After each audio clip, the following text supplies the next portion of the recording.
got so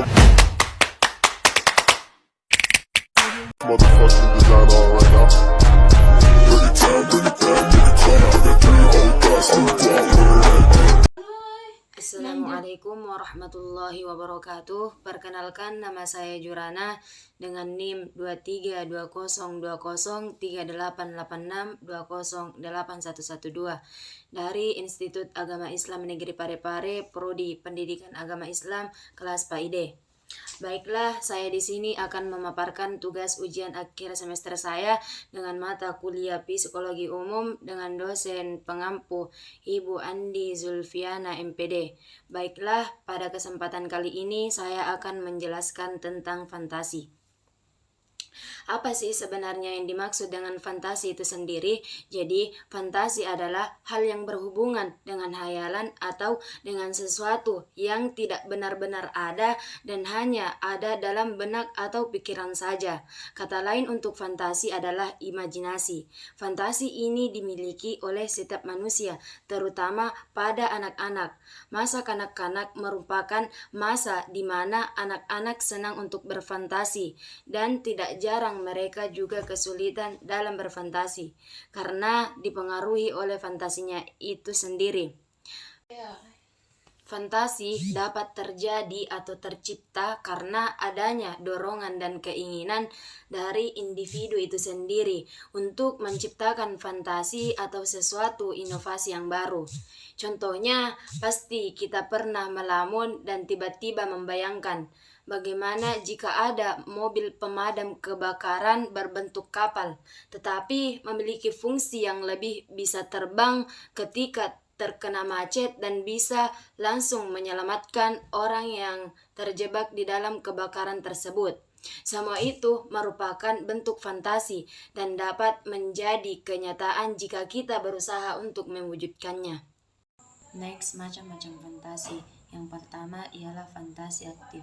Fantasi aktif ini dimaksudkan pada sebuah jiwa yang melakukan fantasi berdasarkan pemikiran, perasaan, dan kemauan yang dimilikinya, sehingga dari jiwa tersebut muncullah suatu fantasi yang aktif.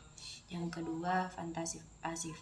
Fantasi yang dilakukan namun tidak melibatkan sebuah gejala jiwa sehingga menjadi pasif. Di dalam fantasi pasif ini seolah-olah hanyalah dibiarkan bermain dengan daya fantasi. Yang ketiga ialah fantasi disadari.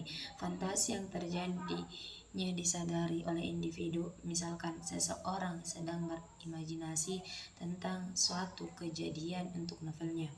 Yang keempat, fantasi tidak disadari. Fantasi yang terjadinya tanpa disadari atau disengaja oleh sebagai berikut. Fantasi semacam ini terjadi pada anak-anak yang kadang-kadang menimbulkan dusta semut pada anak-anak yang bersangkutan. Yang kelima, fantasi mencipta. Fantasi aktif yang mampu menghasilkan karya kreatif, misalnya lagu, lukisan, cerpen, novel, dan lain-lain. Yang keenam, fantasi tuntunan ialah fantasi aktif yang terjadinya di bawah tuntunan sesuatu, misalnya film yang pada saat membaca novel, melihat film, mendengarkan lagu, dan lain-lain. Next, faktor-faktor fantasi. Yang pertama, terdapat waktu yang lebih yang digunakan untuk berhayal, dan yang kedua, adanya harapan atau cita-cita yang digunakan, dan yang ketiga, adanya kesulitan pemecahan masalah. Keempat, adanya kelemahan yang terdapat pada seseorang individu. Yang kelima, adanya perasaan pesimis terhadap masa depan. Dan selanjutnya positif dan negatif fantasi. Sisi positif fantasi dibagi menjadi dua, yaitu fantasi positif dan negatif. Fantasi positif ialah daya fantasi manusia mampu membuatnya lebih kreatif, dan daya fantasi dapat membuatnya masuk ke dunia imajiner, misalnya pada saat membaca novel. Dan sisi negatifnya ialah fantasi pasif atau melamun tidak begitu merugikan asal hal itu dilakukan sebentar saja dan tidak sering terjadi. Dan yang kedua, jika melamun dijadikan kebiasaan, seseorang akan mengalami kesulitan dalam menghadapi di dunia nyata karena terjebak dalam dunia imajinasi.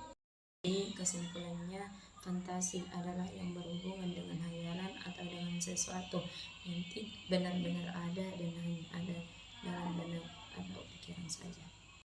Sekian dari saya, kurang dan lebihnya mohon dimaafkan. Allahumma afiq ila aqwam thoriq. Wassalamualaikum warahmatullahi wabarakatuh.